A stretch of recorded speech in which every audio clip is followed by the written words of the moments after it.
Hey everybody, it's Lon Simon. We've got another unboxing of kind of an entry-level laptop. This is the Inspiron 3000 model 3567 from Dell, and this has got a Kaby Lake i3 processor, 4 gigs of RAM, and a 128 gigabyte solid-state drive. I believe it's under $400, which was why it was appealing to me to take a look at. And this came in free of charge through the Amazon Vine program.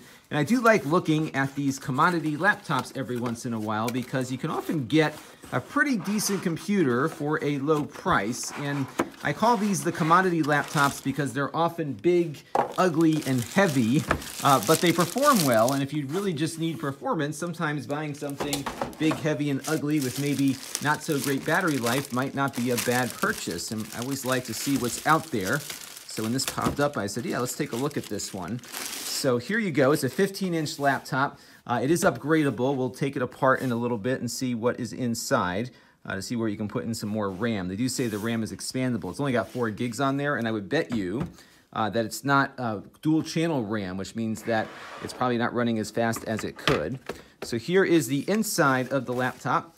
It's big enough so it gets a number pad on here, so some of the accountants out there might like that. The keys feel like the Inspiron keys, a little smaller than normal, but well spaced, and I'll type on it a little bit before I do my main review, which you'll find on the main channel at lon.tv.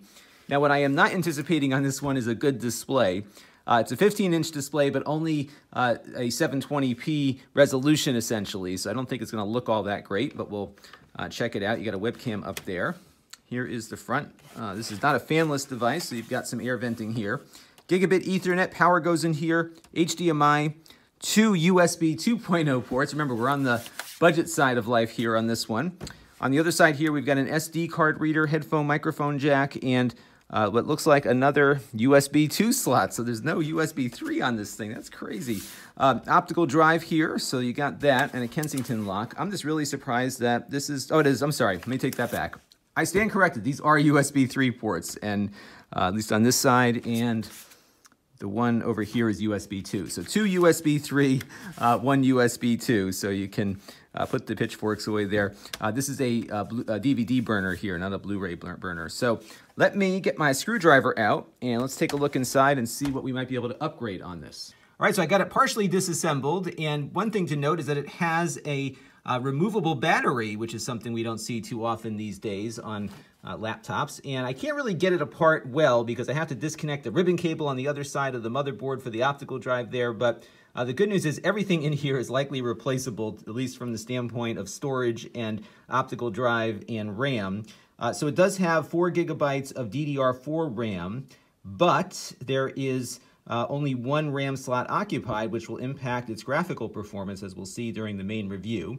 It also has a regular SATA-sized SSD, so you could easily swap that out if you can get into this thing. So not bad from the upgrade point of view, but not easy to get into either. You got to take screws out from underneath the keyboard, get the top of it undone here. So quite a bit to get into this thing to upgrade it. They do not want you in here. So in any event, we're going to have a full review coming up soon on the main channel at lon.tv, so stay tuned. This channel is brought to you by the lon.tv supporters, including gold-level supporters of the Black Eyed and Blues Music Hour podcast, Chris Allegretta, and Kalyan Kumar. If you want to help the channel, you can by contributing as little as $1 a month.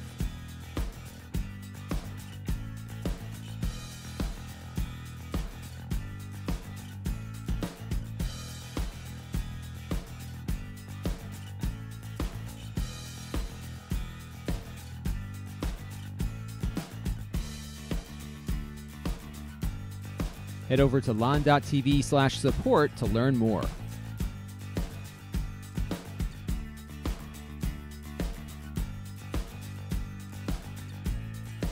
And don't forget to subscribe. Visit lon.tv/s.